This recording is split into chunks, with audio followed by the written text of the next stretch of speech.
ऐसा हो ही नहीं सकता। दो दोस्त थे, एक का नाम राम था और दूसरे का नाम हरि था। राम की उम्र 15 साल थी और हरि की उम्र 10 साल थी। दोनों गहरे दोस्त थे। एक दिन वो दोनों खेल रहे थे और खेलते खेलते वो गांव से दूर जंगल में जा पहुँचे।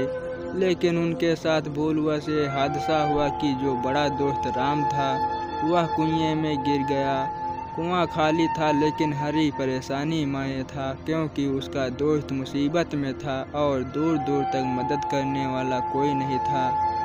वो बहुत चिल्लाया और मदद की गुहार लगाई मगर उसकी कोशिश नाकाम रही। उसके बाद उसने दिमाग लगाया और उसको एक रस्सी और बाल्टी दिखाई दी। उसने रस्सी को कुएं में डाला और राम को बोला कि वो उसमें बैठ जाए। वो इसकी सहायता से उसको बाहर निकालने की कोशिश करेगा। अब हरि अपनी पूरी ताकत से उसको खींचने लगा।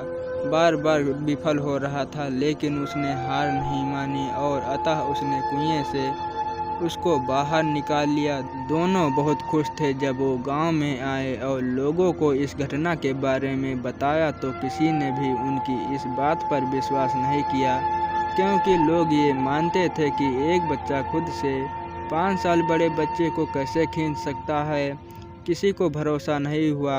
थोड़ी देर में एक बुजुर्ग वहाँ से आए। उन्होंने कहा कि क्या हुआ, ये बच्चे सच ही तो बोल रहे हैं। फिर वो बोले कि बात ये नहीं है कि ये सच बोल रहे हैं या झूठ, बात सिर्फ इतनी सी है कि ये बच्चा ये सब कैसे कर पाया, इसके अंदर इतनी ताकत कहाँ से आई। उन्होंने कहा क्योंकि वहाँ पर इस बच्चे को ये कहने वाला कोई नहीं था कि तू इस काम को नहीं कर पाएगा, इसलिए जो ये कर रहा था इससे विचलित नहीं हुआ और इसको विश्वास था कि ये कर पाएगा और इसने कर दिखाया। अगर वहाँ कोई और होता जो इस बच्चे को ज़रूर बोलता कि तू ये नहीं कर पाएगा और शायद वो ना कर पाता, लेकिन उसने कर दिखाया। बस यही मर्म है कहानी का। लोग आपको गिराने, नीचा दिखाने, आपको कमतर आंकेंगे, लेकिन आपको लोगों की बातों पर नज़रअंदाज करना है।